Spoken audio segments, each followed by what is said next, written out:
Owen Simona nous accompagne ainsi que Claire Balva. On va quand même parler de ce qui a fait énormément jaser dans l'univers crypto cette semaine, et c'était ces tout derniers jours, la régulation crypto, comme d'hab. Sauf que là, la SEC, le gendarme des marchés américains, passe à l'offensive sur le géant de l'écosystème Coinbase. C'est lui qui est désormais dans le collimateur, puisque la SEC a envoyé une Wells Notice à Coinbase. Alors qu'est-ce que ça implique, Owen, et comment du coup ça s'annonce l'avenir de Coinbase ?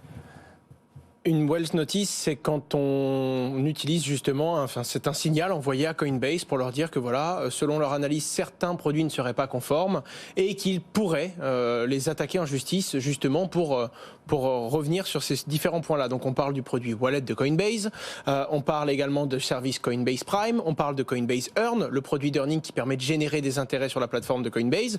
Et c'est là que ça pose un très gros problème. On en avait déjà parlé sur ce plateau. Coinbase avait voulu lancer un produit pour obtenir des intérêts sur les stablecoins et n'avait pas pu à l'époque parce que ce produit aurait pu être considéré comme un securities.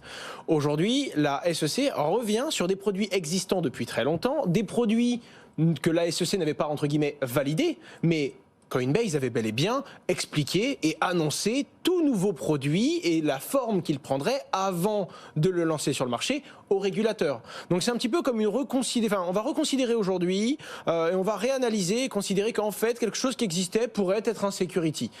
Donc c'est assez dangereux et on parle évidemment de Coinbase, mais c'est pas dangereux pour Coinbase, c'est dangereux pour tout le monde. C'est dangereux pour tout le monde, déjà parce que les États-Unis, c'est un tiers des produits et des services crypto, un tiers des projets. Ensuite, parce que ça remettrait en cause presque tout, et tous les services américains, parce que toutes les émissions de stablecoins, certains stablecoins, on l'a vu avec le BUSD, toutes les émissions de tokens en proof of stake pourraient être des securities, et là, on ne sait plus trop sur quel pied danser. Alors, quoi qu'il en soit, Coinbase a expliqué qu'ils avaient tout fait pour essayer de se réguler, qu'ils avaient essayé de suivre les patterns qu'il fallait suivre, qu'ils avaient d'ailleurs, et ils le demandent aux régulateurs, donnez-nous les règles et nous les suivrons, mais ne nous demandez pas d'être conformes à quelque chose qui n'existe pas, alors que nous avons fait plus de 30 rendez-vous avec vous afin d'être sûr d'avoir le droit d'exercer de cette façon.